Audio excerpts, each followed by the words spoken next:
ప్రజలకు ఆహ్లాదాన్ని కలిగించే ఉద్యానవనాలను మరింత అభివృద్ధి చేసేందుకు చర్యలు తీసుకుంటామని కాకినాడ నగరపాలక సంస్థ కమిషనర్ జె వెంకట్రావు తెలిపారు. శుక్రవారం ఆయన కాకినాడ వివేకానంద పార్కును సందర్శించారు. అక్కడ చేపట్టాల్సిన అభివృద్ధి పనులు కల్పించాల్సిన సౌకర్యాలపై అధికారులతో చర్చించారు. పార్కు ఆవరణలోని పచ్చదనాన్ని, వాకింగ్ ట్రాక్, క్రీడా పరిసరాలను పరిశీలించారు. వివేకానంద పార్క్ వాకర్స్ అసోసియేషన్ సభ్యులు కమిషనర్ను కలిసి పలు అంశాలను ఆయన దృష్టికి తీసుకుని వచ్చారు. పిల్లల కోసం మరిన్ని క్రీడా పరికరాల ఏర్పాటు, ట్రాక్ అభివృద్ధి సహా సమస్యలను కమిషనర్కు విన్నవించారు. ఈ సందర్భంగా కమిషనర్ మాట్లాడుతూ, ఇప్పటికే కాకినాడ వివేకానంద పార్కులో ఎన్నో సదుపాయాలు కల్పించామని అన్నారు.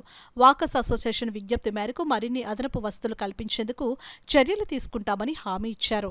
కాకినాడ నగరంలోని ఇతర ఉద్యానవనాలను కూడా మరింత అభివృద్ధి చేసి సౌకర్యవంతంగా ఆహ్లాదాన్ని కలిగించేలా తీర్చిదిద్దుతామని అన్నారు.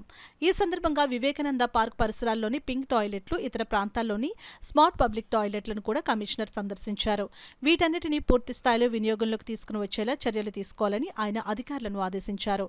అనంతరం డంపింగ్ యార్డును కూడా సందర్శించారు. ఈ కార్యక్రమంలో ఆయన వెంట నగరపాలక సంస్థ superintendent engineer P Satyakumari, smart city SE P Venkatarao, EE Madhavi, DE Subbarao, AEY Nageswararao, walkers association ప్రతినిధులు ఉన్నారు. ముఖ్యంగా వాకింగ్ ట్రాక్ బాగా హార్డన్ అయింది. దీన్ని కొద్దిగా సాఫన్ చేయాల్సింది. అదేవిధంగా శానిటేషన్ సంబంధించి కూడా కొన్ని ఇష్యూస్ ఉన్నాయి. ఇవన్నీ కూడా పెద్ద ప్రాతిపదిక మీద సార్ట్అవుట్ చేయడం జరుగుతుంది. అలాగే టాయిలెట్స్ కూడా ఇన్స్పెక్ట్ చేస్తాము. టాయిలెట్స్లో కూడా ఏమైనా రిపేర్ చేయాల్సి వస్తే ఇమీడియట్గా చేయించి రెగ్యులర్ మెయింటైన్ అయ్యేటట్టు చర్యలు తీసుకోవాలి.